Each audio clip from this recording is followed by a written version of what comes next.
ketika saya masih Kristen dan saya bertanya tentang Allah itu, saya tanya kepada orang Muslim. Saya bilang, saya mohon maaf, ya. Saya mohon maaf kepada teman-teman Muslim. Kenapa minta maaf? Ya, menurut saya orang Islam itu bodoh saat itu. Kenapa bodoh? Tuhannya dia tidak pernah lihat, tapi dia sembah.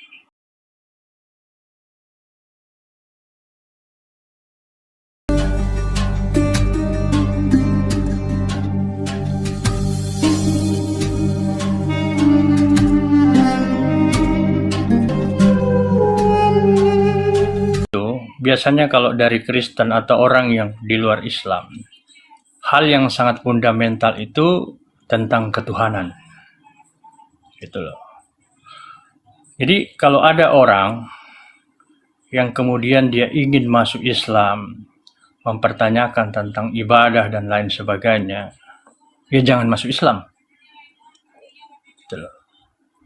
Karena ibadah, zakat, ya, dan lain sebagainya yang diperintahkan oleh Allah ketika kita menjadi seorang Muslim, itu syarat wajib yang tidak bisa ditawar. Gitu. Ya.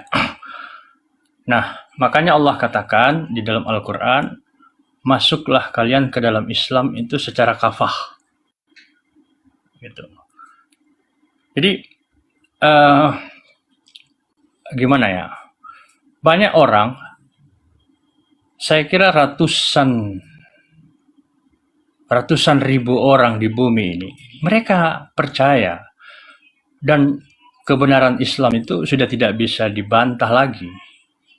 Hanya yang menjadi berat kadang-kadang orang itu mengambil Islam sebagai agamanya, itu karena mereka melihat Islam itu sangat memberatkan. Harus sholat, harus puasa, harus zakat, kan gitu. Itu yang kadang-kadang membuat orang itu berpikir begitu, seolah-olah Islam itu memberatkan. Padahal tidak. Ibadah itu untuk diri kita sendiri. Makanya Allah katakan di dalam Al-Quran, ya, sholatlah kalian untuk mengingat aku. Nah, kemudian tadi ada pertanyaan, kalau saya tidak berhaji, apakah saya masuk surga? Jadi gini, surga itu nomor 10, nomor 100. Ya. Yang paling penting adalah bagaimana kita mengenal dan taat perintah pada pemilik surga itu. Itu yang paling penting. Kalau kita masuk Islam hanya ingin masuk surga, jadi kita beriman kepada surga. Surga dan neraka itu kita percaya ada. Ya. Yang paling penting adalah bagaimana kita mengenal siapa pemilik surga itu.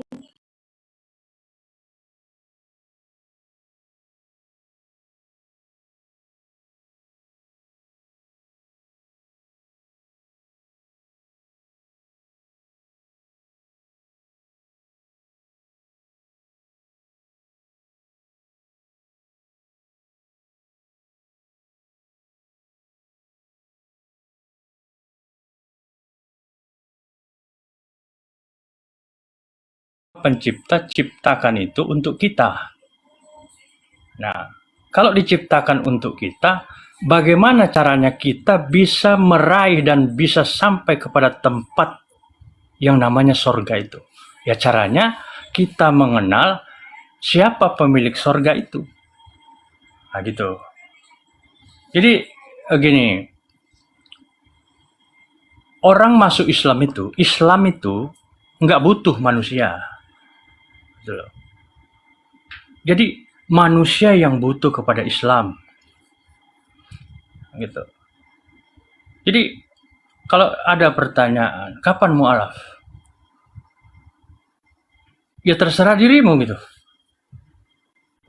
Masuk Islam silahkan, nggak masuk Islam juga silahkan. Makanya di dalam Islam itu tidak ada paksaan bagi siapapun. Yang mau masuk silahkan, yang mau keluar tinggalkan Islam silahkan. Allah itu nggak rugi. Seluruh manusia di bumi ini murtad, nggak rugi. Karena Islam itu untuk kita. Kita yang butuh Islam. Bukan Islam yang butuh kita. Nah gitu. Jadi yang paling penting ya, mohon maaf ya, saya ini dikit. Jadi kalau banyak pertanyaan, ingin masuk Islam harus ini, harus itu misalnya kan gitu. Itu nomor nanti. Kalau Anda sudah yakin bahwa Islam itu agama yang benar, ya, atau Anda sudah yakin Islam itu agama yang tidak benar, silahkan masuk ke dalam Islam dan silahkan tinggalkan Islam. Tidak ada masalah. Soal ini dan itu nanti. Kan gitu. Beriman dulu kepada Allah, syarat menjadi seorang muslim itu seperti apa? Syahadat. Nanti ketika kita sudah menjadi seorang muslim, baru kita belajar apa itu rukun iman, apa itu rukun Islam, apa hak kita kepada Allah sebagai ciptaan. Itu yang paling penting. Nah, gitu. Jadi mungkin itu tambahan dari saya untuk guru saya Ustadz Alwan, guru saya Al-Ayubi dan semua di sini. Karena saya dulu juga mantan Kristen. Jadi kalau saya ditanya, kenapa saya memilih Islam dan tinggalkan Kristen? Jadi jawaban saya sederhana. Ya, saya tinggalkan Kristen karena pertama, konsep ketuhanan yang ditawarkan oleh Kristen kepada saya itu tidak sampai pada akal sehat saya. Yang kedua, kenapa saya memilih Islam? Ya, karena saya yakin, berdasarkan pencarian saya, bahwa Islam itu adalah agama nenek moyang yang dianut oleh para nabi-nabi terdahulu, Yesus sekalipun. Jadi ketika saya memilih Islam, saya mengikuti Yesus. Ya, dan apa yang dilakukan oleh Yesus, ibadah, zakat, puasa, sunat, dan lain sebagainya, ya, itu karena saya mengikuti ajaran Yesus. Karena saya mencintai Yesus. Itu aja mungkin dari saya. Afwan kalau agak panjang. Masya Allah. Silakan dilanjut ya kawan-kawan. Pagi. Assalamualaikum warahmatullahi wabarakatuh. Waalaikumsalam. Selamat pagi. Selamat pagi Pak Sansan. Ya, di mute dulu ya. Kita kasih ke yang terserak dulu. Ya. Bang Ali diambil alih dulu ya. Saya ada kegiatan dikit. Oke. Ya. Terima kasih. Assalamualaikum warahmatullahi wabarakatuh. Waalaikumsalam warahmatullahi wabarakatuh. Di mute dulu ya Kak Azizah ya. Ya, lanjut. Ya, selamat pagi semuanya, Kang Ustadz Al-Ayubi, Kang Aristo juga, Kang semuanya lah, Kang Ustadz Alwan juga. Ini akun yang terbaru saya, yang 2 terbenet, ya, biarin ya. Kita ngomong, ya. Abah Teh ya? Iya. Oh ya, lanjut Abah. Nih ada yang bertanya seputar Islam Abah. Siap. A'udzubillahi minasyaitonirrajim. Bismillahirrahmanirrahim. Alhamdulillahirabbil alamin ya. Pada pagi hari ini tentang hidayah, luar biasa. Hidayah itu adalah hak prerogatif Allah Subhanahu wa taala ya. Itu bahkan Rasulullah sallallahu alaihi wasallam sendiri yang notabene itu adalah hambanya Allah dan Rasulnya Allah, utusan Allah, dan khirati min khalqi, atau apa namanya, makhluk pilihan. Itu tidak bisa tentang urusan hidayah. Banyak sekali, dan tentunya hidayah ini adalah Allah SWT yang hak prerogatifnya sendiri ya. Yang pertama adalah mayyadilahu fala mudhillalah wa may yudhlilhu fala hadiyalah. Ketika Allah akan memberikan hidayah kepada orang itu, maka Allah tidak akan disesatkan. Tetapi ketika orang akan dibiarkan tersesat, maka tidak akan diberikan hidayah oleh Allah Subhanahu wa taala. Itu hak Allah, murni hak Allah.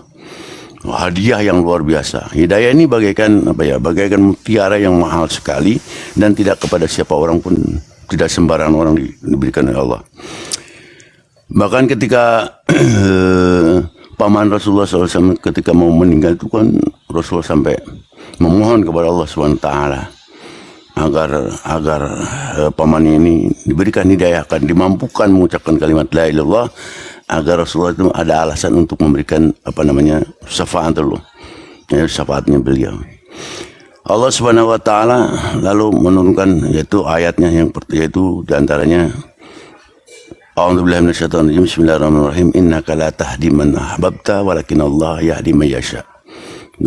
Sesungguhnya Muhammad, engkau tidak bisa memberikan hidayah kepada siapapun walaupun orang yang kau kasih sekalipun, tetapi walakin Allah yahdi man yasha, tetapi Allah lah yang hak Allah untuk memberikan hidayah itu kepada siapapun yang dikehendakinya. Lalu yang kedua, di dalam surat Al-Baqarah juga Allah menegaskan laisa 'alaika hudahum walakin Allah yahdi may yasha juga. Itu bukanlah engkau atasmu ya Muhammad hudahum untuk memberikan petunjuk kepada mereka, walakin Allah yahdi may yasha, tetapi Allah yang memberikan hidayah kepada siapa yang dikehendakinya ini ya. Jadi saking maha kuasanya Allah Subhanahu wa taala, jadi sehingga tentang hidayah pun itu Allah berikan kepada siapa yang dikehendakinya.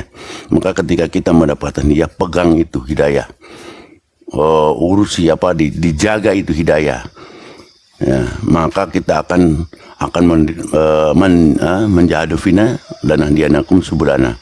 Lalu kita sungguh-sungguh di situ memegang hidayah itu. Sungguh-sungguh kita memegang hidayah itu, lalu kita istiqomah di dalamnya. Innalladzina qalu rabbunallah summa istaqamu. Sesungguhnya orang-orang yang mengatakan Tuhanku adalah Allah SWT, kemudian dia istiqomah di dalamnya, la khaufun alaihim wa lahum yahzanun, maka Allah akan hilangkan kesedihan, kesusahan, dan Allah jaga semuanya. Karena kita sudah berpasrah diri kepada Allah SWT kan gitu. Maka bagi orang yang nanti setelah itu baru kita akan mengetahui seperti gini lah, seperti kita memilih sekolah lah. Ketika kita itu memilih sekolah, silakan Allah, silakan ya kan, ibarat kita memilih sekolah, mau SMP negeri, SMP apapun silakan. Tetapi ketika kita masuk ke sekolah itu, maka konsekuensinya adalah kewajiban kita sebagai murid. Di situ ada diwajibkan pakaian rapi, hari Senin upacara dan lain sebagainya. Orang itu maka kalau mau silakan, mau masuk Islam silakan, mau enggak ya enggak apa-apa. Nah, nanti Allah yang mengatur. Maka ketika kita mendapatkan hidayah Allah dari Allah Subhanahu wa taala, jangan sia-siakan itu. Masuklah ke dalam Islam, lalu kita akan mengetahui apa yang harus kita lakukan. Karena sesungguhnya sebetulnya Allah Subhanahu wa taala itu mendudukan manusia itu kepada kedudukannya sendiri. Gitu. Wa ma khalaqtul jinna wal insa illa liya'budun. Dan tidaklah aku ciptakan jin dan manusia hanya untuk menghambakan diri kepada Allah Subhanahu wa taala. Penghambaan yang sebenarnya, maka diturunkanlah kitab-kitab dan para rasul, para nabi kepada setiap kurun waktu. Sehingga kepada Nabi Muhammad SAW diturunkanlah penyempurna agama, penyempurna syariat daripada syariatnya para nabi-nabi yang terdahulu. Itu saja mungkin yang harus kita yang harus kita ingatkan, harus kita cerna. Lalu kita setelah masuk Islam, kita akan mengenal itu siapa Allah itu, siapa yang harus saya beribadah kepadanya. Maka Allah SWT mengenalkan diri, ya, di antaranya innani anallah la ilaha illa ana fa'budni wa aqimis sholata li dzikri. Sesungguhnya aku ini adalah Allah dan tidak ada Tuhan selain aku, maka dirikanlah salat untuk mengingatku. Maka saudara-saudaraku yang hari ini mendapatkan hidayah, dijamah oleh Allah SWT, dilembutkan hati kita oleh Allah SWT, lalu dimasukkan hidayah kepada hati kita, bersyukurlah. Maka la in syakartum la azidannakum wa la in kafartum min adzabil syadid. Maka ketika kita bersyukur mendapatkan hidayah dari Allah, maka Allah akan memberikan petunjuk-petunjuk di dalam kehidupan kita dan akan terbimbing oleh hidayahnya Allah SWT. Wallahu a'lam bishawab. Monggo dilanjutkan. Ya, kapan mu'alaf? Ada lagi kapan mu'alaf? Kalau saya nggak mau jadi mualaf kalau saya. Ya, sebentar Bang Ucok ya. Sebentar Bang Ucok bertanya. Kita gantian ya. Ya, silakan. Kalau ada yang bertanya lain, silakan mungkin. Saya mau tanya tapi ada ya teman-teman. Tapi saya ingin Saya mengkonfirmasi. saya mau bertanya ini kepada para ustadz. Apa jaminannya orang Islam masuk surga? Di mana dalilnya? Sebelumnya Bikucok Kristen atau Ya, saya Kristen, saya pengikut Yesus saya, yang kalian anggap nabi. Saya Iya, jawab Ya. itu. Ya. silakan iya. Guru. Biarkan mantan Kristen yang menjawab ya. Silakan. Iya. Sesuai dalil, coba jelaskan di mana ada di dalam Islam dijamin masuk surga pengikut Islam itu. Tunjukkan dalilnya, jangan hanya asumsi. Oke. Ya. Jadi gini ya. Jangan jadi gini, langsung tunjukkan dalilnya. Ya, Gak Anda perlu sabar. saya asumsi. Anda sabar. Big Uco, Saya nggak Kita perlu kita kalau untuk dari ngasih tadi orang kita di hidayah. sini santai dari tadi, Iya, Bang. santai, memang santai, saya juga santai. Lah iya makanya Kalau jangan ngotot lah. Anda Enggak bertanya ngotot, biarkan enggak ngotot dijawab. Jawab Aduh. langsung, nggak usah bertele-tele, asumsi. Kenapa Anda Iya, yang setelah harus Anda mengatur bertanya, diam, mengatur diam, kami? diam. Iya. Diam. Coba Sudah diam, tunjukkan diam. dalilnya supaya Iya, saya sudah dapat diam, hidayah. diam. Sebentar. Ya. Sebentar. Kalian kan mau Saya- supaya banyak orang dapat hidayah. Ya. Jadi Oten, kalau sabar. mau supaya orang dapat Ya, hidayah. sudah. Baik, pertanyaan sudah dilontarkan, kita jawab Ustadz Kuncir. Saya jawab. Nggak ada Ya, adab. saya jawab gini. Apakah seperti itu ya ajaran kasih ya mungkin ya? Apakah Ya. seperti itu ajaran kasih? Masuk room orang, bertanya, giliran mau dijawab, nyolot. Apakah seperti Ya. itu ajaran kasih? Kita dari tadi santai di sini, berdiskusi dengan santai. Ya Allah. Lanjut Ustadz Kuncir. Oke, siap. Gini. Jadi begini, seperti saya, analoginya begini. Saya datang ke rumah Akina Al-Ayubi. Lalu saya yang harus mengatur. Nah, saya sebagai tamu, saya atur. Di mana di dalam rumah ini tempat nasi? Di mana? Seperti itulah. Nah, pertanyaan-pertanyaan seperti ini itu pertanyaan basi. Lagu lama yang sering diputar gitu ya. Nah, maksud saya begini. Apakah mungkin ketika orang yang tidak mengimani Al-Quran, yang tidak mengimani Islam sebagai agamanya, bertanya tentang keselamatan yang tidak dia imani, lalu kemudian kita dituntut untuk menjawab dengan jawaban yang memuaskan dia, mengikuti iman yang dia yakini bahwa Yesus sudah menembus mereka di kayu salib dan mereka pasti masuk surga, kan gitu. Nah, lalu pertanyaan yang timbul, apa urgensinya? Apa jawaban kita untuk dia? Pasti akan selalu ditolak, kan gitu. Ya, bertanya tentang keselamatan di dalam Islam, Al-Quran itu kitab yang sempurna dan menjelaskan secara detail, gitu ya. Dan itu tidak perlu dijawab bagi saya, menurut saya. Nah, saya masuk lagi pada diskusi kita. Begini. Kapan mu'alaf? Begini, saya mantan Kristen. Maksud saya, pertanyaan Anda itu tidak pada substansi. Jadi kalau Anda mau masuk Islam, syarat yang harus Anda lewati pertama adalah Anda wajib bersyahadat. Itu yang pertama. Step by step. Jadi kalau Anda mau sekolah, ketika Anda masuk bangku mau selesai sampai SMA, Anda harus sekolah dulu di SD, kemudian SMP, kemudian SMA. Nah, Anda belum sekolah, lalu Anda bertanya tentang bagaimana pelajaran SMA. Gitu. Kan gitu. Nah, menurut saya jangan karena sesuatu yang tidak penting ini menghalangi sesuatu yang sebenarnya bagaimana ya bahasanya? Kira-kira gitu. Jadi gini, analogi yang paling gampang begini. Kalau saya tidak pernah ke Jakarta, Lalu saya bertanya di dalam diri saya kalau ke Jakarta makan apa? Saya kalau ke Jakarta tidur di mana? Saya kalau ke Jakarta berteman dengan siapa? Saya ke Jakarta bertemu dengan siapa? Kalau pertanyaan ini Anda tanyakan ke dalam diri Anda, sampai mati Anda tidak akan pernah sampai ke Jakarta. Berangkat saja ke Jakarta. Gitu. Nanti sampai Jakarta Anda akan ketemu dengan orang di Jakarta seperti apa, orang Betawi seperti apa, nanti makan apa, tidur di mana. Nah, urusannya nanti sampai di Jakarta. Gitu loh. Nah, itu. Jadi Anda belum menjadi seorang muslim, baru rencana mau menjadi seorang muslim. Anda bertanya tentang kalau saya naik haji itu, saya tidak naik haji, saya masuk surga atau tidak, kan gitu.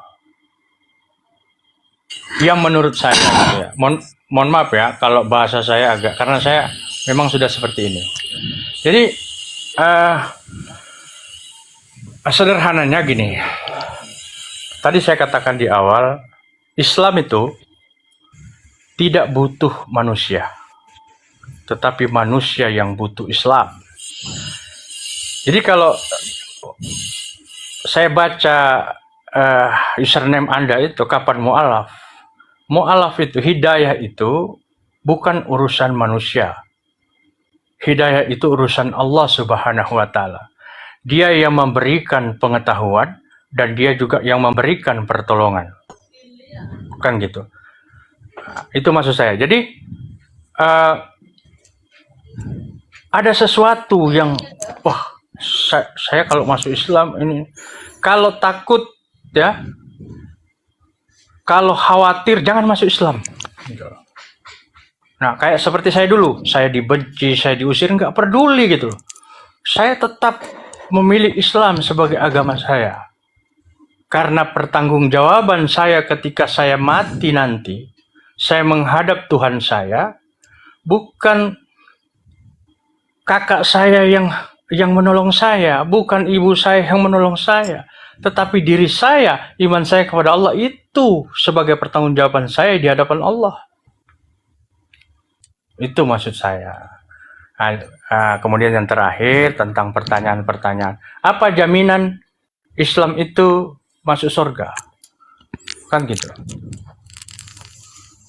Jadi tidak perlu dijawab itu kira-kira teman-teman ya. Afwan. Jazakallah khair, terima kasih. Baik, saya tambahkan ya terkait yang ditanyakan tadi. Ini di surah Al-Baqarah ayat yang ayat yang ke-25. Sampaikanlah kabar gembira kepada orang-orang yang beriman dan beramal soleh bahwa untuk mereka disediakan surga-surga yang di bawahnya mengalir sungai-sungai. Setiap kali diberi rizki buah-buahan darinya, mereka berkata, inilah rezeki yang diberikan kepada kami sebelumnya. Mereka telah diberi buah-buahan yang serupa dan di sana mereka memperoleh pasangan-pasangan yang disucikan. Mereka kekal di dalamnya. Inilah janji surga untuk orang yang beriman dan beramal soleh. Ini versi Al-Quran. Tentu banyak lagi ayat-ayat Al-Quran yang menjelaskan bahwa orang Islam, orang beriman dan beramal soleh itu akan dimasukkan ke dalam surga oleh Allah Subhanahu wa Ta'ala. Lalu kemudian kata Rasulullah, ya, kullu ummati yadkhulunal jannah illa man aba. Kalau tidak salah redaksinya seperti itu, mohon dikoreksi Abah Tea ya. Setiap umatku pasti masuk surga, kata Rasulullah, kecuali yang enggan. Seperti itu mungkin terkait dengan pertanyaan yang tadi ya. Saya tambahkan sedikit Kang Ustaz. Ya, silakan Abah. Kalau pertanyaan apakah nanti kalau masuk Islam itu masuk ke surga, kita mendapatkan masuk ke surga, ini sebetulnya memang seperti Bang Arista tadi, sebetulnya bukan pertanyaan. Itu ibaratnya ada anak sekolah ya kelas 1 ya atau kelas SD gitu, menanyakan apakah saya kalau sekolah itu nanti dapatkan ijazah. Itu pertanyaan kan gitu. Sedangkan sebetulnya tugas murid itu adalah bagaimana mengerjakan apa namanya pelajarannya, bukan memikirkan apakah saya nanti dapat ijazah. Sebetulnya kan gitu. Bahkan ketika Allah SWT berfirman, wa may yabtaghi ghairal Islam madina fala yuqbala minhu wa fil akhirati minal khasirin. Allah mengisyaratkan bahwa wa may yabtaghi ghairal Islam, barang siapa orang yang mencari agama selain Islam fala yuqbala minhu, tidak akan diterima apapun itu. Ibaratnya gini, ada orang yang sekolah di dalam menjadi anak didik ya. Nah, sebodoh-bodohnya anak peserta didik ini kapan-kapan akan dapat ijazah. Sepandai-pandainya orang itu, orangnya pandai juga, tapi dia tidak termasuk di dalam peserta didik itu, apakah dapat ijazah dia? Nggak mungkin, karena syaratnya nggak sekolah dia. Nah, kalau orang Islam ketika asyhadu alla ilaha illallah wa asyhadu anna Muhammadar Rasulullah, dia meyakini bahwa tidak ada Tuhan selain Allah dan Nabi Muhammad adalah utusan Allah, otomatis dia sudah terdaftar menjadi keibaratnya anak didik tadi. Maka yang dia pikirkan bukan dapat ijazahnya, bukan. Yang dia pikirkan justru saya ini sebagai manusia Islam, apa sih tugas saya? Kan gitu. Wa ma khalaqtul jinna wal insa illa liya'budun tadi. Tidak memikirkan surga. Karena ketika kita beribadah karena ingin surga, nanti Allah akan bertanya, apakah ketika aku tidak menciptakan surga, kamu tidak akan menyembahku? Apakah kalau aku tidak menciptakan neraka, apakah kamu juga tidak akan menyembahku juga? Nah, maka tugas seorang manusia itu adalah bagaimana saya menjadi manusia yang sebenarnya menurut agama yang saya yakini. Maka ketika orang itu masuk ke gerbang pintu hidayah atau masuk ke Islam, itu ungkapan dirinya adalah raditu billahi robba wa bil islami dina wa bi muhammadin nabiyya wa rasulullah. Dia itu dengan otomatis memberi ridho mempunyai Tuhan yang namanya Allah SWT, ridho mempunyai agama yang namanya Islam, konsekuensinya mau diatur oleh Al-Quran, menerima apa kodok yang ketentuan dari Allah SWT, dan mengikuti adalah sunnahnya Rasulullah SAW. Seperti yang tadi diungkapkan oleh Kang Ustaz Al-Ayyubi, kullu ummatin yadkhulunal jannah, setiap umatku masuk surga illa man aba, kecuali yang kan. Maka sahabat bertanya, wa man ya'ba ya Rasulullah, siapa yang kan itu? Wa man asani waman atani dakhala jannah waman asani faqad aba. Orang yang mengikuti ajaranku maka masuk surga, dan orang yang tidak mengikuti ajaranku dia orang yang enggan masuk surga. Itulah. Masya Allah. Dan wallahu alam bisawab. Masya Allah. Ya, sudah jawab ya. Di surah Al-Baqarah ayat yang ke-25 Allah menegaskan bahwa Allah menjamin surga bagi orang yang beriman dan beramal soleh.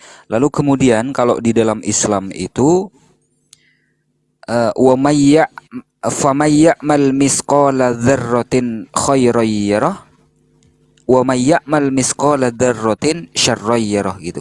Kapan mu'alaf? Kalau di dalam Islam itu segala sesuatunya itu ada pertanggungjawabannya. Yang berbuat baik akan diperhitungkan, sekecil apapun kebaikannya akan diperhitungkan di hadapan Allah. Yang berbuat buruk, sekecil apapun keburukannya akan dipertanggungjawabkan di hadapan Allah Subhanahu wa ta'ala. Itulah adilnya Islam. Ya, itulah adilnya Islam. Jadi kalau istilah kantoran itu, yang kerja ya dapat gaji, yang tidak bekerja ya tidak dapat gaji. Istilah kantornya seperti itu. Masa iya yang tidak kerja dapat gaji, sementara yang bekerja tidak dapat gaji. Nah, ini kan sudah tidak adil. Terkait dengan yang saya tanyakan kepada kapan mu'allaf tadi, kapan mu'allaf usianya 30 tahun, selalu berbuat baik selama 30 tahun, percaya kepada Yesus sebagai Tuhan dan Juru Selamat selama 30 tahun. Di penghujung hidupnya, kapan mu'allaf ini ngintip tetangganya mandi, ngintip istri tetangganya mandi selama 10 menit. Setelah tak lama setelah itu, si kapan mu'allaf ini mati dalam keadaan belum bertobat. Menurut kapan mu'allaf tadi, dia masuk surga katanya. Dia masuk neraka katanya. Loh, Lalu perbuatan baik selama 30 tahun, percaya kepada Yesus selama 30 tahun itu kemana? Nah, inilah konsep-konsep yang menurut saya adalah konsep yang tidak adil menurut saya. Masa iya Tuhan seperti itu? Lawong kantoran saja yang bekerja, dia yang digaji, sementara yang tidak bekerja, dia yang tidak digaji. Kan seperti itu. Nah, kembali kepada pertanyaan si Big tadi. Kalau kita misalnya balikkan kepada mereka, pertanyaan mereka. Di mana ayatnya Yesus menjamin surga untuk orang Kristen? Kira-kira dia bisa jawab enggak? Si Big tadi itu.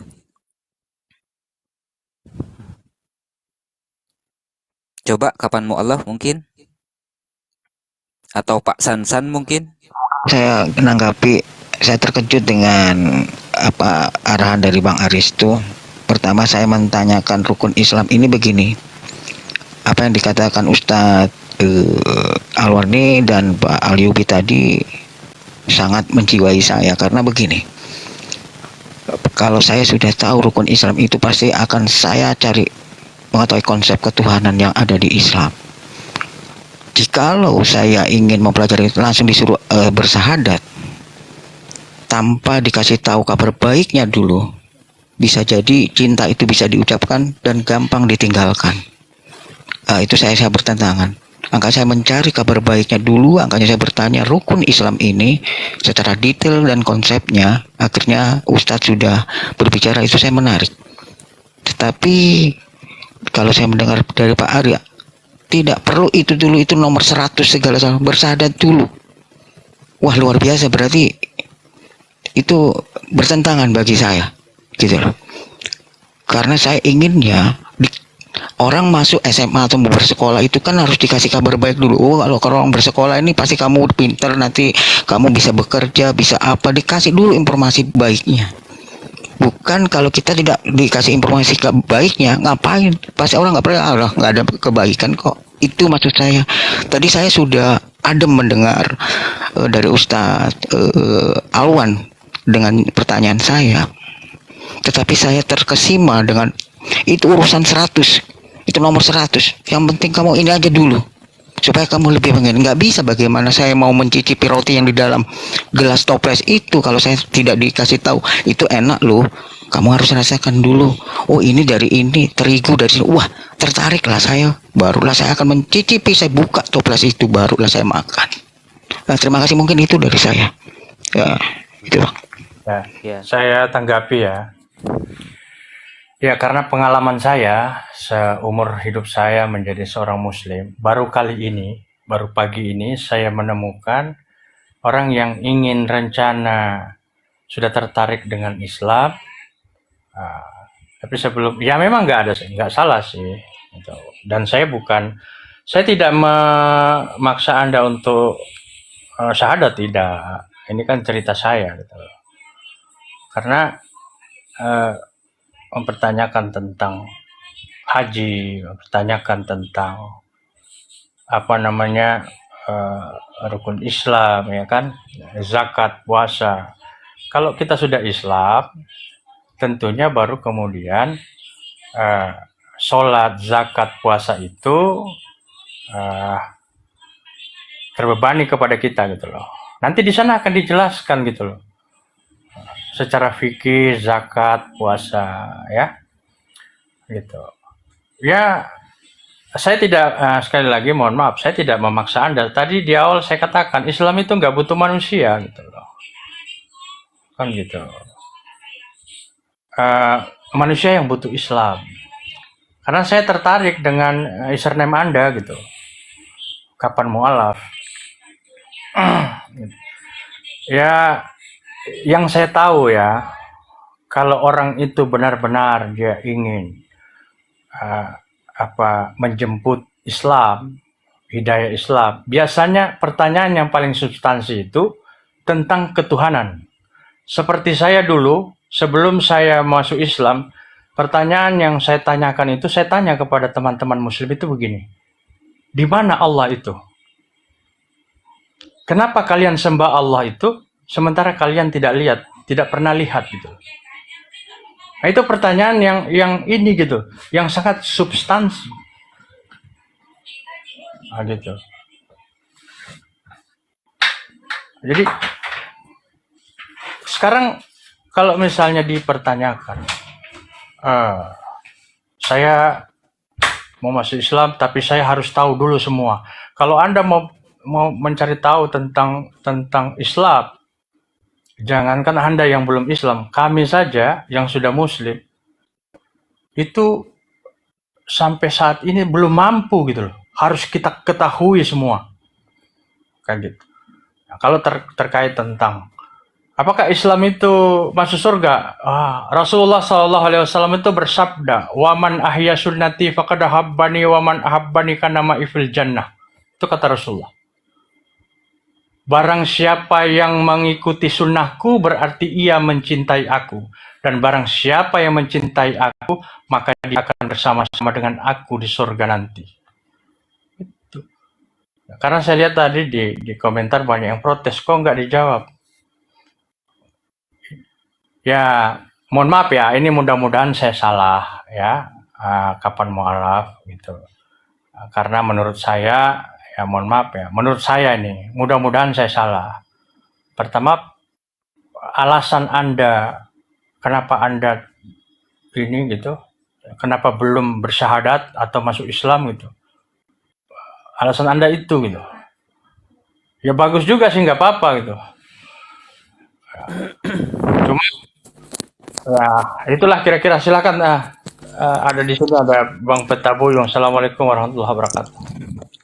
Waalaikumsalam. Kanda Bang Peta. Peta monitor. Waalaikumsalam warahmatullahi wabarakatuh. Ya, terkait yang ditanyakan si Big Boss tadi, Big Ucok tadi, kapan mualaf ya? Kita itu sebetulnya malas-malas gimana gitu, karena pertanyaan itu sudah berpuluh-puluh tahun yang selalu ditanya soal itu aja gitu. Kita bukan nggak menjawab, berkali-kali kita menjawab, cuman masih saja di ini gitu kan. Tapi setelah ditanya apakah si Big Ucok tadi bisa menjawab gitu, di mana perkataan Yesus yang menjamin Kristen akan masuk surga gitu. Kira-kira Big Ucok bisa jawab nggak? Saya pikir nggak bisa jawab. Ya, silakan. Saya jawab tidak ada, belum ada, angkanya saya ambigu bang, angkanya saya ingin bertanya terus. Itu saja. Itu dia. Makanya kan saya ambil sampel satu ayat saja dulu. Sebetulnya banyak bertebaran ayat di dalam Al-Quran yang menjelaskan jaminan surga untuk orang yang beriman dan beramal soleh. Sampaikanlah kabar gembira kepada orang-orang yang beriman dan beramal soleh bahwa untuk mereka disediakan surga. Itu yang difirmankan oleh Allah Subhanahu wa taala melalui rasulnya, yakni Nabi Muhammad sallallahu alaihi wasallam. Seperti itu, Bang. Saya tambahin dikit ya. Silakan Bang Peta. Sebenarnya pertanyaan semacam itu juga harusnya kita paham substansinya. Nggak masalah bagi kapan mu'alaf kalau mau bertanya begitu, karena tujuan kita memang di dalam Islam itu kan memang kita selalu dianjurkan untuk menyampaikan apa-apa yang terkait dengan ajaran Islam gitu. Ayat umpamanya ud'u ila sabili rabbika bil hikmati wal mau'izatil hasanah, terus dalam hadis itu dikatakan ballighu anni walau ayah. Itu kan juga istilahnya pesan Rasulullah atau ajaran dalam Al-Quran itu memang menegaskan bahwa ya carilah sesuatu, sampaikan sesuatu itu meskipun itu sudah dilakukan berulang-ulang pertanyaan itu gitu loh.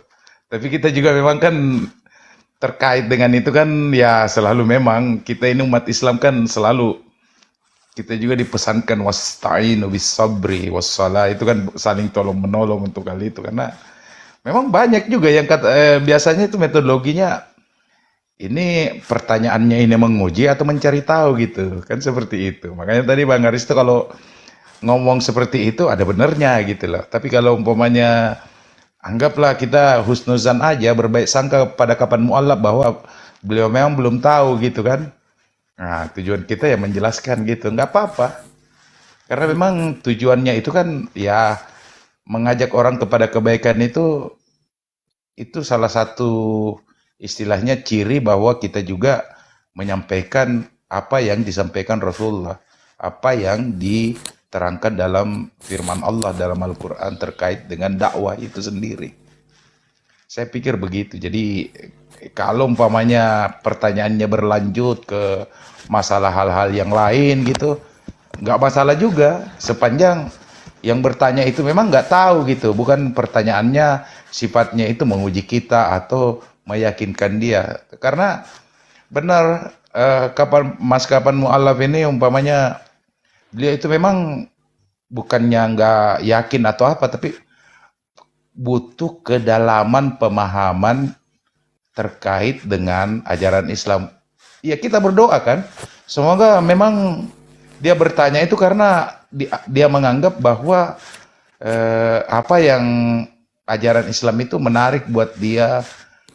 Karena ya harus kita tahu juga bahwa hidayah itu memang harus dicari oleh mereka yang ingin mendapatkannya kan. Tidak bisa menunggu dari langit untuk mendapatkan hidayah. Salah satu wasilahnya itu bertanya kepada orang-orang yang sudah tahu, yang sudah login duluan, ya nggak apa-apa. Seperti itu, Bang. Ya, ini Bang Peta ya. Di Mu'allaf Center Yogyakarta kemarin saya mendapatkan info dua mahasiswa lagi-lagi masuk Islam. Rata-rata yang masuk Islam di sana itu rata-rata pelajar dan rata-rata mahasiswa-mahasiswi dan rata-rata dari Kristen. Kalau yang Katolik di bawahnya Kristen gitu. Rata-rata yang terpelajar di situ. Kenapa ya? Mereka yang mahasiswa-mahasiswi berdiskusi dengan pihak Muslim, dengan pihak MCY, lalu memutuskan untuk masuk Islam. Kenapa gitu? Ada apa kan gitu?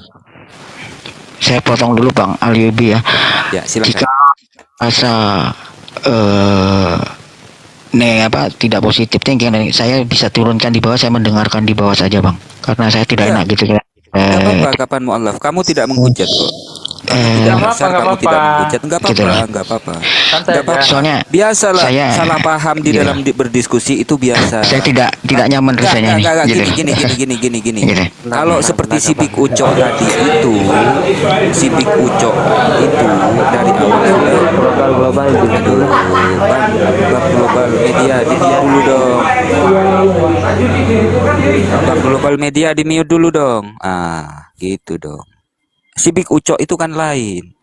Di awal bertanya, giliran mau dijawab tapi ngeyel gitu loh. Itu yang kita nggak suka. Seharusnya kalau bertanya, ya giliran kita menjawab ya didengarkan gitu. Kan seharusnya seperti itu. Itu yang saya bukan pemarah ya teman-teman ya. Memang logat saya seperti ini. Saya orang Madura, bukan saya kasar gitu loh. Saya izin ini Aki Alayubi. Ya, lanjut. Apa mungkin saya harus turunkan jadi gini, saya tidak gimana ya, maksudnya saya tidak sedang memang gaya bahasa saya seperti ini Mas Kapan Mu'allaf gitu loh. Gaya bahasa preman memang itu Bang memang begini ya, sudah sejak lahir memang begini gitu. Bukan berarti saya itu marah, enggak itu. Memang sudah begini ya, memang perlu banyak belajar lagi mungkin. Nggak, maaf ya, bukan saya kadang-kadang memang kalau orang baru kenal itu salah mengerti mungkin dipikirnya saya marah atau saya enggak. Namanya juga kita diskusi gitu kan. Dan saya tidak ada menyerang secara personal kepada Anda gitu. Jadi maksud saya itu saya cerita pengalaman saya, ya kan? Karena menurut saya ini pertama ya, itu ada orang mau masuk Islam, ya makanya kan tadi di awal saya katakan mudah-mudahan saya salah. kan gitu. Ada orang mau masuk Islam, dia bertanya tentang haji. Kalau saya tidak naik haji, apakah saya masuk surga?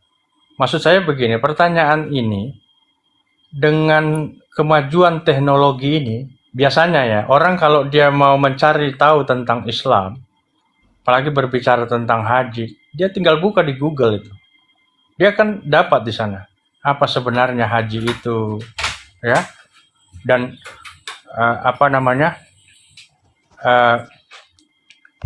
orang yang tidak mampu itu tidak diwajibkan naik haji, itu di sana sudah ada penjelasan gitu. Karena dengan kemajuan teknologi, di pertanyaan-pertanyaan yang seperti itu mudah untuk kita dapat gitu. Nah, jadi maksud saya, kenapa Anda tidak mempertanyakan sesuatu yang betul-betul sangat fundamental gitu. Ketika Anda meninggalkan Yesus sebagai Tuhan, apakah ketika Anda masuk Islam itu betul-betul Allah Subhanahu wa taala itu adalah Tuhan? Nah, itu yang paling penting sebenarnya gitu loh. Saya arahkan Anda ke situ. Itu mungkin ya. Jadi saya mohon maaf, saya bukan marah, bukan apa. Memang gaya bahasa saya sudah seperti ini intonasinya. Ya, mohon maaf yang sebesar-besarnya ya. Lanjut. Masalah Pak Aris, ini semua saya kalau saya cuma ini pendapatnya, kalau seandainya mengganggu saudara muslim di sini, saya jadi penonton gitu maksudnya, jadi biar mendengar dari bawah. Saya karena senang dengar Ustadz Awan ini, karena dengan nadanya yang bagus, dengan kalimatnya yang bagaimana ya, bisa nggak tahu saya kok bisa terbius gitu terus sama apa yang diucapkan sama Ustadz Awan, dan itu masuk akal saya karena beliau kalau menjelaskan itu urut, kalem, sejuk, jadi orang tuh gampang masuk gitu Bang. Itu yang bagi saya. Terima kasih. Iya Bang, tenang aja ya Bang ya. Jadi izin guru-guru, Abang kapan mu'alaf sebenarnya sih yang disampaikan Bang Aristo tadi sebenarnya sudah benar. Yang sebenarnya yang lebih harus dipertanyakan sama Abang kapan mu'alaf itu tentang why dulu. Tentang why dipertanyakan dulu sama kami di sini. Karena ketika why itu sudah terjawab, insya Allah tentang what and how nanti pasti juga akan mudah mencari jawabannya, seperti itu Bang kapan mu'alaf. Iya, karena saya sudah tidak mau mendengar di room Islam ini mendengar di Kristenan lagi. Saya ingin mempelajari karena gini, apa yang dikatakan Bang Aristo yang tadi saya sangat terkejut. Sorry, maaf Bapak Aristo ya, bahwa bahwa Islam tidak perlu manusia. Manipulasi Islam itu di gereja pun dikatakan gitu, kalimat gitu. Di Kristen tidak perlu manusia. Kita mau mendengar kalimat ke gereja itu karena kayaknya masih ada ke gereja gitu loh ya kan, di situ gitu. Karena kalimat itu coba mau di Katolik, Pentakosta, semua Kristen tidak perlu manusia, manusia yang perlu Kristen. Itu di gereja semua, sampai sekarang pun tidak lepas itu kalimat itu di doktrin gereja itu. Jadi saya tersentak, saya tidak mau mendengar itu. Saya ingin mendengar adalah saya mendapat nuansa baru, dan saya ingin mengamati, mempelajari lebih detail supaya tidak saya salah langkah gitu untuk mengambil keputusan Gini, 10 tahun ini. ini menarik ini menarik ya. Kalau Anda katakan itu bahasa gereja, menurut saya mungkin Anda sedang berbohong gitu. Kenapa? Karena kalau di kekristenan itu Kristen yang butuh orang. Makanya di Matius ada perintah, pergilah ke seluruh bangsa, baptislah mereka dalam nama Bapa, Putra, Roh Kudus. Gitu loh. Jadi agama yang butuh manusia itu di kekristenan. Nah, makanya kalau kita lihat di kekristenan itu, cara untuk mengajak orang menjadi Kristen itu dilakukan dengan berbagai macam cara, ya, indomisasi, hamilisasi gitu loh. Karena perintah mengajak orang untuk menjadi Kristen itu jelas. Nah, Jadi kalau bahasa yang saya pakai ini bahasa Islam. Karena di dalam Al-Quran itu Allah Subhanahu wa Ta'ala berfirman, la ikraha fiddin, tidak ada paksaan bagi siapapun. Itu bahasa Quran, bukan bahasa gereja. Nah, itu maksud saya, Mas. Ya, lanjut teman-teman. Ya baik. Abang Kapan Mu'alaf sepertinya coba kita alihkan pembahasannya. Mungkin lebih cocoknya, lebih tepatnya Bang Kapan Mu'alaf bertanya tentang siapa itu Allah. Seperti itu, Bang. Tadi kan pertama awal saya ingin ditanya siapakah itu, saya mengenal Allah itu bagaimana, kan pertama awal saya masuk mulai itu saya menunggu jawab itu belum dijawab kan, saya ingin dengar gitu. Ya. Jadi seperti itu guru-guru, silahkan.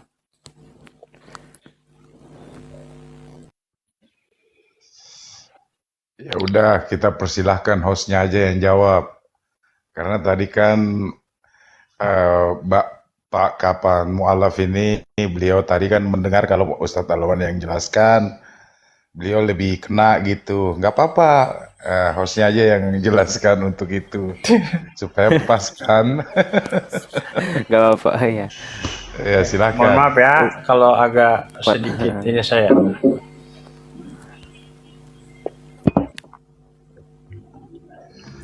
Mungkin Ustadz Alwan masih jauh dari perangkat ya. Mungkin untuk kepada Abangda Fakhruddin.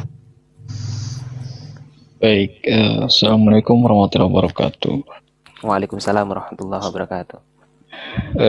Kapan Mu'alaf kita nggak menggunakan kitab ya, tapi kita gunakan akal kita. Ya. Saya kasih analogi. Coba cek angka yang di akunnya yang terserak.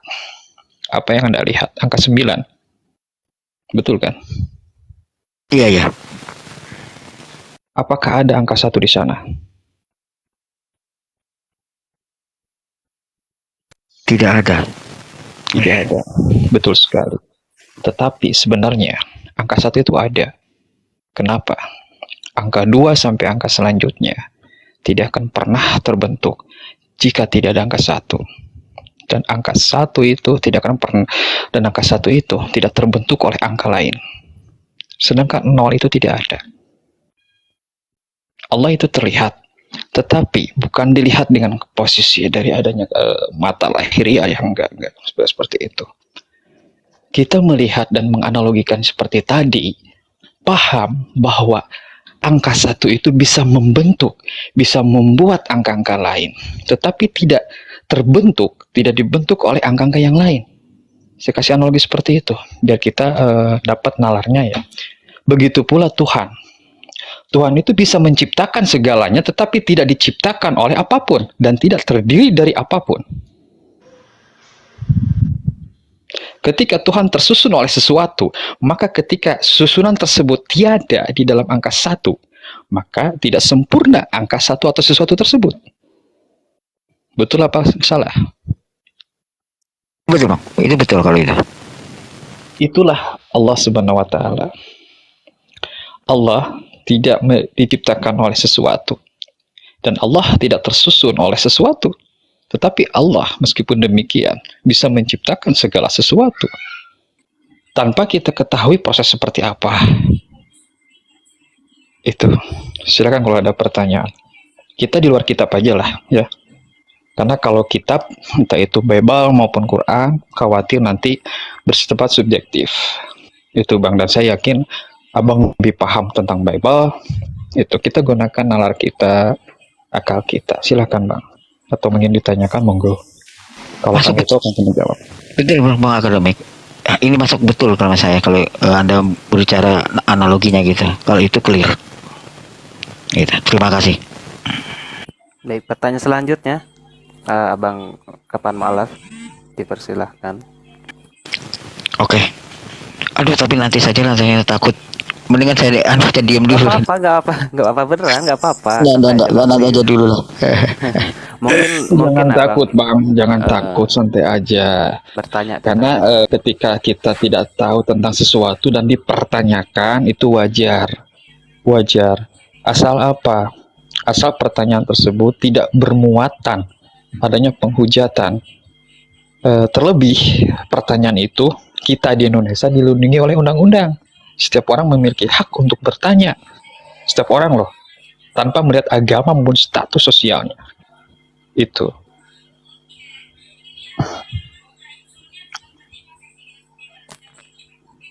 Nanti saya takutnya nanti bertanya, takutnya nanti negatif thinking terus saya dapat gitu. enggak. Kita enggak negatif thinking. Yang bermuatan itu tidak enak, jadi serba salah sudah akhirnya gini, gitu loh. Ya Jadi ini gini ya. Jadi gini ya. Kenapa bahasa saya seperti itu? Ya, saya jujur saja.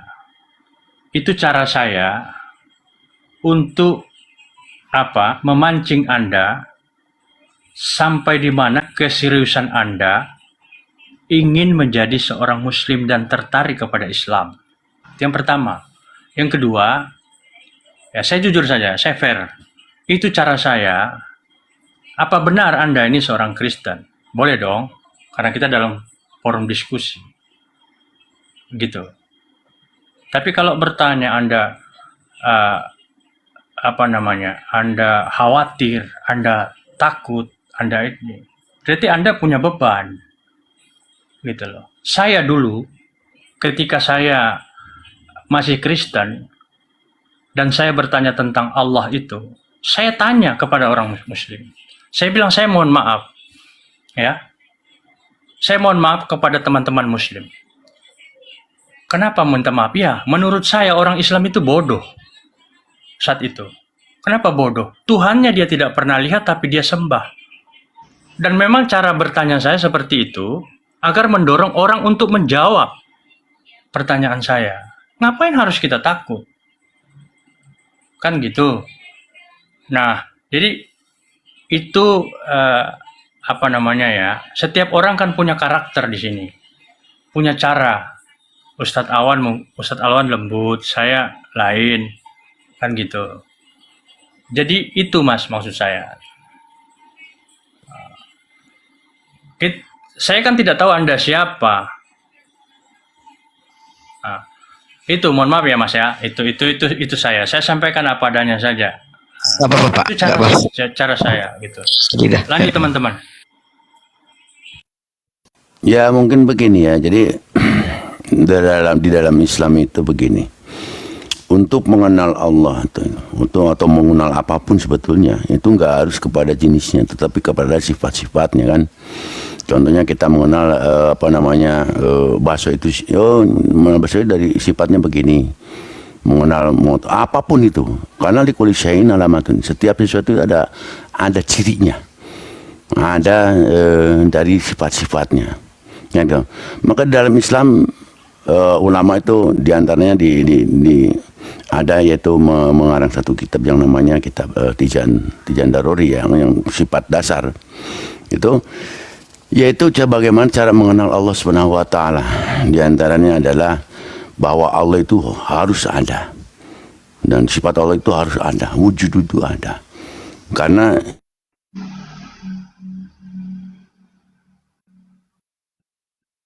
nggak ada suaranya Bang, yang terserak ya, atau mungkin jaringan.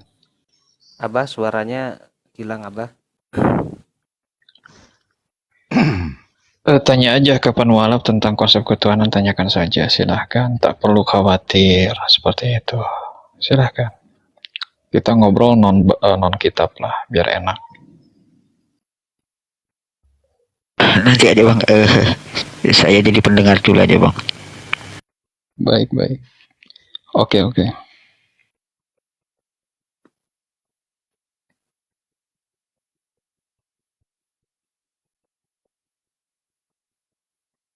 Wah, sepertinya jaringan Abah tadi ya. Abang Ubi ndi kesampean lah. Ojo mutung lah. Suaranya Abang Dayubi kayaknya tadi ada sedikit kesibukan juga, Abang.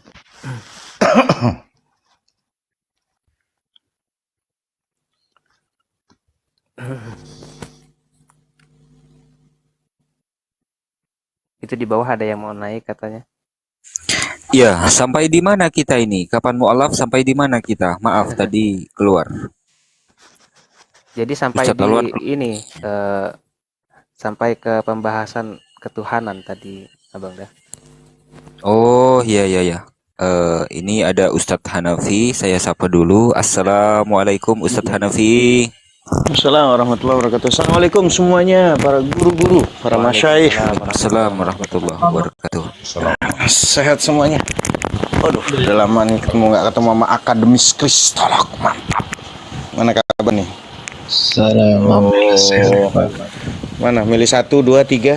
Waduh, bapak apa nih, bapak apa? Ada yang nanya-nanya seputar Islam ini, yang nanya seputar Islam gitu ya. Kenapa? Kita sudah menjawab sesuai apa ya kapasitas kita gitu. Nggak salah tadi ada yang DM bilang, Ustaz itu lagi nanya konsep ketuhanan. Berangkat sekarang. Oh ya, Itu. ya tafadhol Ustadz Hanafi. Oh, Tafadhol.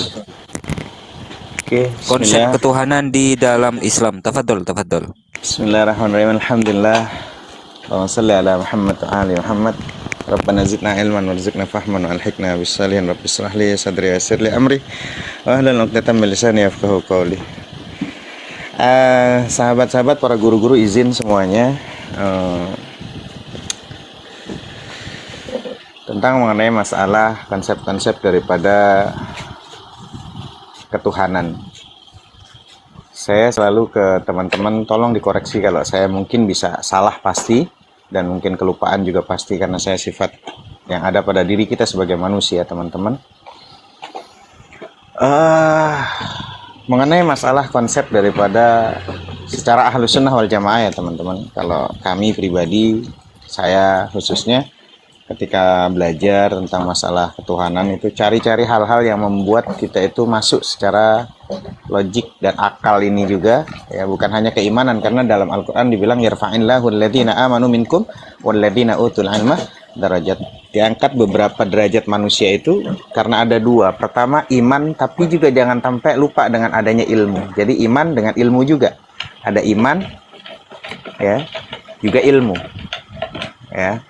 Jadi kalau umpama ada iman tapi nggak pakai ilmu, nah ini terbantahkan nih, ya. Jadi harus ada ilmunya juga supaya kita ini dikasih kadar manusia itu, karena dituntut untuk afala ta'qilun, afala tatadabbarun. Kenapa kamu tidak gunakan akal kamu? Ya. Nah ini disuruh sama Tuhan gunakan akal gitu. Makanya saya selalu bilang sama teman-teman, saya tidak peduli pribadi saya untuk kalian mau menyembah siapapun. Sampai dengan nyelenehnya kalimat saya gini. Anda mau nyembah kancing baju kalian sendiri, silahkan, saya nggak peduli. Sendal jepit Anda Tuhan kan, saya nggak peduli. Lalu di sini saya cuma bisa sesuai dengan kadar kemampuan ilmu yang saya punya sedikit, saya sampaikan bahwa kalau dalam pelajaran mantik saya ulang-ulang tidak ada kalimat Allah. Nggak ada tuh kalimat Allah tuh, nggak ada. Ya. Tapi yang ada apa? Alam antariksa yang begitu luar biasa, tercipta dahsyat luar biasa yang ada terlihat ini, maka di mantik dikatakan siapakah yang menciptakan yang ada ini, maka disebutlah wajibul wujud, yang wajib adanya. Wajibul wujud, yang wajib adanya. Nah, siapa tuh yang wajib adanya tuh? Ya. Maka sering anak-anak yang agnostik, yang ateis, berapa tahun yang lalu saya ikut TikTok hampir 2 tahun lebih ya lamanya. Apakah Tuhan yang maha segala-galanya, maha suci ini pantas dikasih nama? Nah, kan gitu. Siapa itu yang beri nama? Kan gitu. Tentu kalau dalam kitab suci itu kita sering berkata gini teman, kalau dia agama samawi, tentu di kitab itulah Tuhan memberitahukan dari mulai penciptaan pertama kali Adam sampai seluruhnya ya manusia yang dikirim itu pasti diberitahu. Nah di sini di Quran yang luar biasa ini menyebutkan di surat At-Taha, Qul innani anallah. Katakan aku adalah Allah. Nah itu dikasih tahu. Nah kenapa harus memproklamirkan diri, memberitahu? Supaya tahu gitu loh. Namanya awalnya nggak tahu, dikasih tahu tuh. Ada runut. Nah di situ loh baru kita berpikir, oh iya. Andai kata manusia yang terbatas akal, pikiran semuanya ini terbatas, bagaimana cara ketika dia itu mengeluh kalau dia nggak dikasih tahu nama? Ngomongnya gimana kita mau mengeluhnya? Ketika kita ada keluhan di situ kita nyaman. Nah runutan dari 4 huruf ini, yaitu Allah itu adalah hu, dia, lahu, padanya, lillah, untuknya, Allah. Nah, itulah Ismul Azam yang memiliki diantaranya kalau di Aqidatul Awam 20 sifat yang wajib baginya. Juga ada yang wajib, ada yang mustahil, ada yang jaiz. Kita bahas yang wajib. Maka di situ terpecahlah yang wajib itu menurut Ahlus Sunnah wal Jamaah, ada yang namanya nafsiyah, ada yang namanya salbiyah, ada yang namanya ma'ani, ada yang namanya ma'nawiyah. Nafsiyah itu apa? Ta'rifnya daripada nafsiyah adalah hiyal hal wajibatul lidzati ma damatiz dzat ghairu mu'allalatin bi'illatin. Ialah hal yang wajib bagi zat selama zat itu tidak dikarenakan dengan suatu karena. Banyak orang bertanya, apa buktinya? Yang kita sering kejebak teman-teman kalau dalam diskusi. Buktinya adanya Allah itu Tuhan apa? Dia bilang adanya alam ini, adanya Allah. Adanya Allah itu adanya alam. Allah itu tidak dikarenakan dengan suatu karena. Maka di nafsiyah itu ada satu sifat yang dari 20 itu terinci dari nafsiyah itu ada satu, yaitu wujud. Allah ada sebelum kata ada itu ada, dan Allah akan tetap ada walau kata tiada sudah tidak ada. Itulah wujud. Jadi wujud itu Allah ada sebelum kata ada itu ada, dan Allah akan tetap ada walau kata tiada sudah tidak ada. Masuk secara logika, iya dong. Harus seperti itu Tuhan. Lanjut. Yaitu namanya yang kedua salbiyah. Apa itu salbiyah? Ta'rifnya kullu sifatin dallat ala nafi ma la yaliqu bihi jalla wa azza atau azza wa jalla. Ialah tiap-tiap sifat yang menunjukkan atas menafikan barang yang tidak layak, yang tidak pantas untuk Allah Subhanahu wa taala. Ya, jadi ta'rifnya kullu sifatin dallat ala nafi ma la yaliku bihi jalla wa azza. Ialah tiap-tiap sifat yang mewujud, yang menunjukkan atas sifat yang mewujud, yang menafikan barang yang enggak layak, yang enggak pantas untuk Allah. Nah, di sini ada 5 sifat, maka yang tidak pantas untuk Tuhan yang Maha Kuasa yaitu harus qidam. 1 qidam, sedia. Tuhan itu Allah itu harus sedia. Baqa, Allah itu harus kekal. Mukhalafatul hawadis, Allah itu harus berbeda dengan yang baru. Karena Tuhan tidak mungkin baru. Qiyamuhu binafsihi, Tuhan itu harus berdiri dengan sendirinya. Wahdaniyat, Tuhan itu esa. Teman-teman, maka di sini ada pertanyaan, mungkinkah Tuhan itu bisa menjelma seperti yang lainnya? Manusia gitu. Kalau memang Allah itu Tuhan, kapan adanya? Kalau Allah itu memang Tuhan, di mana adanya? Maka di sini kita bantah dengan sifat yang namanya salbiyah. Apa itu salbiyah? Yaitu tiap-tiap sifat yang menafikan, yang meniadakan, yang tidak pantas untuk Tuhan yang Maha segala-galanya ini. Nah, maka mukhalafatul hawadis, masa, waktu, tempat, itu ciptaan Allah. Masa, waktu, tempat, itu ciptaan Allah. Kalau memang Allah itu Tuhan ada, kapan adanya dan di mana adanya? Masa, waktu, tempat, ciptaan Allah, kawan. Bagaimana mungkin Tuhan yang Maha segala-galanya ada di ciptaannya? Lalu ada sifatnya yang namanya ma'ani. Apa itu ma'ani? Hiya kullu sifatin mawjudatin qa'imatin bimawjudin aujabat lahu hukman. Ialah tiap-tiap sifat yang mawjud, yang berdiri dengan zat yang mawjud, yang mewajibkan baginya satu ketentuan hukum. Nah, satu ketentuan hukum itu harus ada pada diri Allah Subhanahu wa taala. Allah harus qudrah, harus kuasa. Iradah, Allah harus berkehendak. Ilmun, Allah harus mengetahui. Hayat, Allah harus hidup. Sama, Allah harus mendengar. Maka teman-teman di sini, kalau lawannya putih saja adalah hitam. Kalau lawannya daripada tahu jadi tidak tahu. Kalau lawannya maha kuasa jadi tidak maha kuasa. Maka pertanyaannya, kalaulah memang Allah Maha Kuasa, bisa nggak Allah itu menciptakan batu yang Allah nggak mampu mengangkatnya? Berarti dia bukan Tuhan, kawan.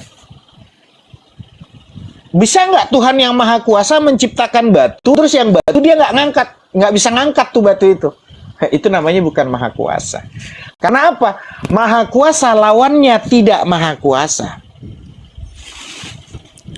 Jadi Maha Kuasa lawannya tidak Maha Kuasa. Allah Maha Kuasa. Mungkinkah tidak Maha Kuasa? Ini nggak mungkin. Ya. Nah, disitulah harus ada ketentuan hukum. Ilmun, Allah harus maha mengetahui. Hayat, Allah harus maha hidup. Mungkinkah yang hidup jadi mati? Nggak mungkin. Mungkinkah yang melihat jadi tidak melihat? Nggak mungkin. Mendengar jadi tidak mendengar. Berkata-kata terus tiba-tiba bisu. Nah, disinilah yang namanya ma'ani, yaitu setiap sifat yang maujud yang berdiri dengan zat yang maujud mewajibkan baginya satu ketentuan hukum. Al-ma'nawiyah apa? Al-hal wajibatul lizzati ma damati dzat ghairu mu'allalatin bi'illatin. Ialah hal yang wajib bagi zat selama zat yang kekal ini dikarenakan dengan suatu karena. Kalau di ma'ani ada yang namanya qudrah, ma'nawiyah harus ada qadirun yang maha kuasa. Kalau di ma'ani ada yang namanya iradah, maka di ma'nawiyah ada yang namanya muridun yang maha berkehendak. Kalau di ma'ani ada yang namanya ilmun, maka di ma'nawiyah ada yang namanya alimun yang maha mengetahui. Kalau di ma'ani ada yang namanya hayat, maka di ma'nawiyah ada yang namanya hayyun yang maha hidup. Kalau di ma'ani ada yang namanya sama, maka di ma'nawiyah ada yang namanya sami'un maha mendengar. Kalau di ma'ani ada yang namanya kalam, berkata-kata, berfirman, maka di ma'nawiyah di situ ada yang namanya mutakallimun. Wallahu ta'ala a'lamu bissawab. Lanjut semuanya dulu sambil ngopi. Saya lagi nyeduh kopi kawan-kawan, bentar biar enak dikit. Nggak boleh apa Alhamdulillahirabbil alamin. Waduh, kayak banget ya. Iya, iya dong. Di polo-polo dong. Yang udah ke Bennett. Lanjut. Jadi secara tidak langsung pertanyaan saya yang tadi tentang Allah itu dijawab lugas, kan gitu.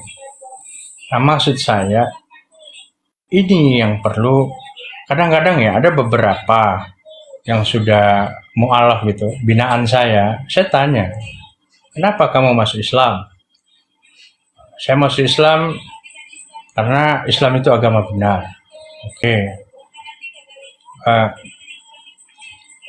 Lalu banyak hal saya tanya, saya sampai, kamu yakin Allah itu Tuhan? Saya yakin. Dari mana kamu yakin Allah itu Tuhan? Bingung dia jawabnya. Nah, maksud saya gini, ketika yang seperti ini gitu loh, ini dia bisa saja terombang-ambing gitu. Ada sebuah peribahasa, tak kenal maka tak sayang maka tak cinta gitu.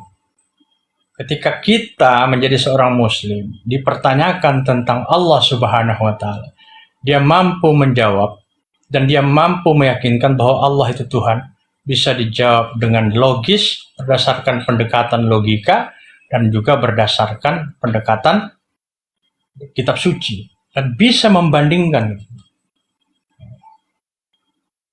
Ketika ditanya, apakah kamu yakin Allah itu Tuhan? Yakin. Dari mana kamu yakin Allah itu Tuhan? Bingung dia jawabnya.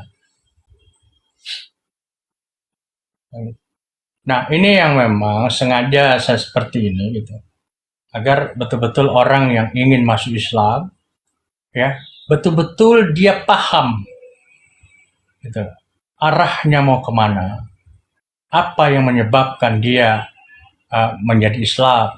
Karena dengan kemajuan teknologi ini banyak, dan banyak juga yang bermasalah. Contoh, ada beberapa baru masuk Islam, pakai surban dipanggil ustadz. Diundang dari masjid satu ke masjid satu, ya, sudah pakai sorban, membawa nama Islam, akhirnya murtad lagi. Kan gitu. Banyak yang seperti itu. Nah, makanya ya, kapan mu'alaf, boleh tanya teman-teman di sini, saya ini pembina mu'alaf. Banyak binaan saya, laki-laki dan perempuan itu banyak. Ya.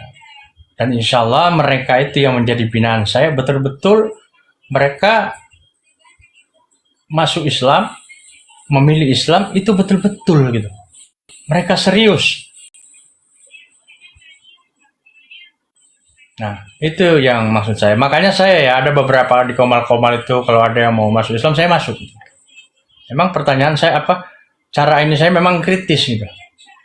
Tapi itu cara saya. Karena zaman sekarang ini banyak masuk Islam, 2 bulan, 3 bulan balik lagi malah dia yang menjadi penghujat Islam. Banyak seperti itu. Nah, makanya saya itu kalau ada yang mau masuk Islam, ya saya pertegas, Anda mau masuk Islam ya? Apa alasan Anda mau masuk Islam? Kenapa Anda tinggalkan agama lama? Banyak. Nah, mungkin kalau pertanyaan ini saya tujukan ke kapan mualaf, mungkin agak bingung menjawab saya. Tapi dengan begitu, itu saya cinta, saya peduli kepada Anda. Karena agama ini bukan main-main. Gitu. Bukan coba-coba. Islam ini bukan coba-coba. Gitu. Nah, ini jazakallah khair, Ustadz Hanafi. Masya Allah. Al-Ayyubi minta naik itu Ustadz Alwan. Siapa moderator di Komal ini? Al-Ayyubi minta naik. Oke. Teman-teman, saya tambahkan sedikit para guru-guru, tolong koreksi kalau saya salah. Kita sering bertanya, agama tuh untuk manusia atau manusia untuk agama? Nah, narasi yang saya bawa untuk pertanyaan-pertanyaan ini supaya kita terus belajar berpikir. Agama diturunkan untuk menata kehidupan manusia agar terbangun kebaikan, kedamaian, dan ketentraman dan keselamatan. Ini yang harus kita luruskan dahulu. Tapi yang terjadi apa, teman-teman? Ya. Banyak orang-orang yang ngaku beragama yang seakan-akan agama itu nggak akan mungkin hancur. Apalagi Islam. Islam nggak akan hancur karena yang jaga adalah yang Maha Kuasa. Tapi bisa jelek itu agama karena oknumnya yang tidak memiliki ilmu. Itu permasalahannya. Gara-gara tingkah orang yang ngaku beragama inilah yang nanti akhirnya agama itu jadi rusak. Teman-teman, parameter sederhana dan mudah betapa tidak berharganya nyawa manusia di negeri Indonesia, khususnya di TikTok Komal ini, teman-teman. Karena perbedaan pemahaman, pemaknaan teks, ayat, hadis, atau apalah. Baik dalam Bible-nya, baik dalam hal Quran-nya, teman-teman. Ini bahkan yang terjadi seakan-akan akhirnya sampai dalam melecehkan agama. Akhirnya mereka diburu, digebukin karena beda pemahaman. Padahal saya selalu bilang dan mengutarakan, Islam ini agama bebas, teman-teman. Islam ini bukan agama apa ya? Bukan agama formalitas, kalau bahasa kita mantik sedikit ya supaya agak apa ya, nyeleneh lah bahasanya. Semakin seorang muslim dekat dengan Al-Quran, seorang muslim dekat dengan Al-Quran, maka ia semakin toleran. Sebaliknya, semakin jauh dia dari Al-Quran, semakin intoleranlah dia, ya. Nah, teman-teman, coba bayangkan, teman-teman, ketika kita bertanya agama untuk manusia atau manusia untuk agama, maka di sini kita bisa tahu, teman-teman. Bahkan saya selalu bilang ulang-ulang, satu manusia tidak beriman kepada Allah, Allah nggak akan rugi kok, Tuhan ini.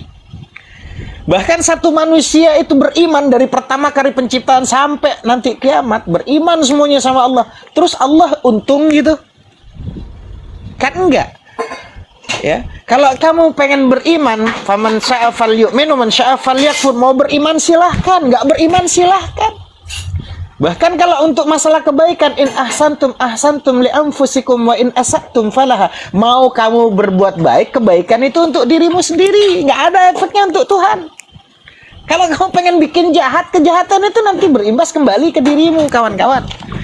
Maka sekarang, ketika kita tahu konsep-konsep daripada ketuhanan ini adalah Tuhan merupakan zat yang tidak butuh dan tidak berhajat pada apapun. Semua ibadah, ritual, dan apa yang kita lakukan, teman-teman, yang saya tadi bilang, in ahsantum li anfusikum wa in asatum falaha. Maka di sini dikatakan, bila kalian berbuat baik, kebaikan itu untuk dirimu sendiri. Bila kalian berbuat buruk, keburukan itu untuk menimpa dirimu sendiri. Nah, maka disitulah, teman-teman, marilah sahabat-sahabat semuanya, nggak apa-apa berbeda, silahkan kita saling debat, tapi akademis, mau akal-akalan monggo silahkan, namanya untuk saling mengenal. Maka mari kita lebih dewasa dan lembut, yang aku muslim, mari kita lebih dewasa dan lembut menghadapi perbedaan dan kesalahan manusia. Mereka sama seperti kita, kawan-kawan, butuh tenang, butuh tentram, butuh bahagia, butuh selamat. Jangan diburu, jangan dicaci maki, gitu loh. Cukup kita tahu, oh dia begini nih. Kan kita nggak bisa minterin orang yang nggak mau pinter, ya kan? Nggak bisa kita minterin orang yang nggak mau pinter, kawan-kawan. Dia nanya, terkadang ada kasus-kasus nanya, ketika kita kasih tahu, ngeyel.com, itu biasa tuh terjadi, ya.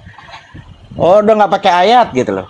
Ketika nggak pakai ayat, ujung-ujungnya pakai akal-akalan. Dengan cara akal-akalannya, begitu juga, ngeyel.com juga. Ya. Nah, disitulah teman-teman, maka kalau ada yang menghina gimana pertanyaan? Tapi kalau dan Allah dihina harus gimana? Teman-teman, ud'u ila sabili rabbika bil hikmah wal mau'izatil hasanah wajadilhum billati hiya ahsan. Nah, ini yang sering dibawa kita tahu untuk mengajak orang-orang kepada jalan Tuhan, jalan Allah. Maka saya selalu bilang, wahai orang-orang yang ngaku agama Hindu, Buddha, Islam, Kristen di Indonesia yang sudah luar biasa ini, kalian yang secara umpama menyebarkan kasih sayang, ayo kalian silahkan menyebarkan dengan tipikal kasih sayang Anda yang meyakini Yesus Anda itu Tuhan. Yang Muslim juga begitu, ayo tampilkan Anda yang memang akhlak Rasulullah seperti apa, ayo lakukan. Gitu loh. Yang secara rahmatan lil alamin lakukan. Yang Buddhanya, yang Hindunya. Ini kan yang bahaya. Kalau memang sudah kalah dengan secara akademis, ujung-ujungnya menghina. Nah, penghinaan inilah yang memang Quran sudah wanti-wanti, kita dilarang menghina. Gitu loh. Tetapi padahal pada saat kita membaca Bible mereka, padahal di Bible mereka yang terjadi, ini yang terjadi nih di TikTok nih. Saya nggak membahas apa-apa ya teman-teman. Saat kita buka kitab mereka, kita dianggap menghina mereka, kan aneh. Gitu loh. Kalau memang bisa membantahnya, bantah secara yang mereka punya dasar dari dalil kitabnya. Saya selalu bilang, ada Ustadz Alwan, ada Al-Ayyubi di bawah, ada teman-teman yang akademi kristal semua. Coba lihatlah. Ketika kita membawa baca ayat mereka, kitab mereka, dianggapnya kita menghina, kan aneh. Gitu loh. Maka disinilah teman-teman yang saya selalu bilang, berpikirlah kawan-kawan, afala ta'qilun. Saya nggak peduli kalian mau nyembah sendal jepit, silahkan. Mau nyembah kancing baju, silahkan. Tapi ketika saya bilang, Tuhan lu kancing baju, jangan marah. Gitu loh. Kan memang faktanya begitu. Ya. Nah, disinilah yang perlunya supaya kita berpikir. Ya, afala ta'qilun, gitu loh. Afala tatadabbarun. Kenapa kau tidak gunakan akal kamu? Sementara itu Allah Ta'ala a'lam bishawab. Lanjut.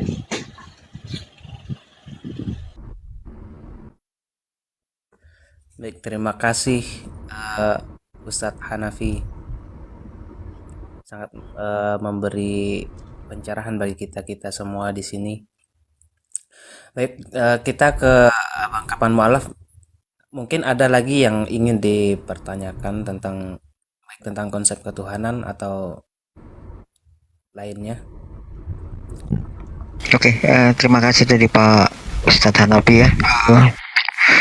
Sebetulnya saya mau bertanya, kadang-kadang saya berpikir gitu, kadang-kadang nanti yang saya takutkan itu akan terjadi suatu negatif thinking, tetapi kalau saya di sini pasti kan saya ingin bertanya lebih luasa tanpa ada suatu negatif thinking gitu Pak, supaya akan mengerti gitu Pak, saudara-saudaraku di sini. Saya punya pertanyaan begini Pak Ustadz Hanafi. Di Islam ada mempunyai Al-Quran, ada hadis, dan ada tafsir. Parameter mana yang harus kita jadikan acuan sehingga kita bisa mengenal dengan ketuhanan tersebut Pak Ustadz Hanafi? Terima kasih. Itu pertanyaan saya Pak Hanafi, kalau bersedia dijawab Pak Hanafi, Pak Ustadz. Oke, bismillah. Makasih abangku, ya saudaraku seadam sahawa. Betul sekali tadi kalimat pertama, saya suka sekali itu. Sebelum bicara, pikir apa yang kita bicarakan. Ya, jadi sebelum bicara, pikir dulu apa yang kita bicarakan. Apakah itu mengandung kebohongan atau tidak? Apa yang kita bicarakan itu menolong orang lain atau tidak? Apa yang kita bicarakan itu bisa memotivasi orang atau tidak sih? Apa yang kita bicarakan itu perlu atau tidak? Apa yang kita bicarakan itu bermanfaat atau tidak? Ingat kawan-kawan, lebih baik punya kosakata yang sedikit, tapi saat kamu berbicara sangat bijak dan menghargai orang lain, daripada harus pintar bicara muter-muter ya, ketemu sana mentok ke sini, muter-muter kalau umpama nanti jawaban atau apa dalam diskusi, tapi saat mengeluarkan pendapat atau kita bersuara, kita bisa membuat orang lain tersakiti, dan lisannya inilah yang akhirnya kita merasa nggak nyaman. Nah, itulah yang selalu bilang May yu'minu billah wal yaumil akhir falyakul khairan aw liyasmut. Siapa orang yang beriman kepada Allah dan hari akhir, artinya hari pembalasan, berkatalah yang baik. Kalau kamu nggak bisa berkata dengan baik, maka diam. Keren. Jadi kenapa kok antara mana parameternya? Parameternya kalau kata Rasulullah, taraktu fikum amrayni lam tadillu ma in tamassaktum bihima kitabullah wa sunnatar rasul. Aku tinggalkan kepada kalian dua perkara. Dari saking cintanya Rasulullah kepada kita umatnya. Ya. Dari saking cintanya Rasulullah kepada umatnya, Rasulullah kasih tahu, taraktu fikum amrayni lam tadillu ma in tamassaktum bihima. Aku tinggalkan kepada kalian, wahai manusia di akhir zaman, yang memang Rasulullah untuk rahmatan lil alamin. Ya, nabi terakhir yang diutus sampai nanti tidak ada nabi lagi. Dua perkara. Apa itu? Al-Quran wa sunnat Rasul. Ya. Bahkan ada kalimat ahli baiti wa itrati di redaksi hadis yang lain. Artinya, teman-teman, Al-Quran dan sunnah ini nggak bisa terpecah, nggak bisa pisah. Allah turunkan Al-Quran, kitab suci. Siapa yang mampu bisa menjelaskan tentang ayat per ayat itu kalau bukan Rasulullah sebagai manusia? Kenapa Nabi itu diutus kok manusia, bukan malaikat? Karena kalau diutusnya Nabi itu malaikat, kita nggak bisa nyontoh malaikat. Dia nggak makan, dia nggak minum, dia nggak lapar. Maka diutuslah seorang manusia, ya, yang disebut namanya Nabi Muhammad SAW. Maka harus ada pada diri sifat-sifat kemanusiaan itu, harus punya sifat yang baik dan benar. Di antaranya kalau di dalam Aqidatul Awam, arsalal anbiya dzawil fatana bisidqi wat tablighi wal amanah. Telah mengutus Allah pada para nabi dan juga para rasul, sifat yang harusnya dia itu sebagai nabi harus yang namanya fatanah. Nabi itu harus pandai. Kan sekarang ada akhir zaman, ya. Nabi nggak pandai, ngaku-ngaku nabi. Karena nabi itu sifatnya harus pandai, gitu loh. Bisidqi juga nabi harus benar, kalimatnya, kata-katanya nggak boleh bohong. Wat tabligh, nabi juga harus tabligh, ya. Harus menyampaikan. Wal amanah, nabi juga harus terpercaya. Nah, disinilah sifat-sifat nabi ini pilihan, manusia-manusia pilihan. Makanya kenapa Nabi Isa itu diutus, ya? Terus nggak lama, kenapa kok harus Nabi Muhammad yang diutus setelah Nabi Isa? Karena Nabi Isa itu luar biasa, is the best. Maka yang setelah yang paling the best ini harusnya ada yang lebih is the best lagi. Siapa? Nabi besar Muhammad SAW. Maka di seluruh Nabi sampai akhir zaman, Nabi Adam sampai terakhir Nabi, tidak ada Nabi yang dituhankan. Kenapa kok ada Nabi Isa yang dituhankan? Ini yang harus jadi pertanyaan besar. Ada apa di situ? Maka disitulah disempurnakan posisi penyempurnaannya. Ada yang memang kurang ditambahkan, ada yang sudah tidak sezaman, syariatnya, aturannya yang sudah tidak sezaman itu diganti. Contoh syariat Nabi Adam menikahkan antara kakak dan adiknya disilang. Nah, itu kan Nabi Adam zamannya. Sekarang bisa. Jadi ada syariat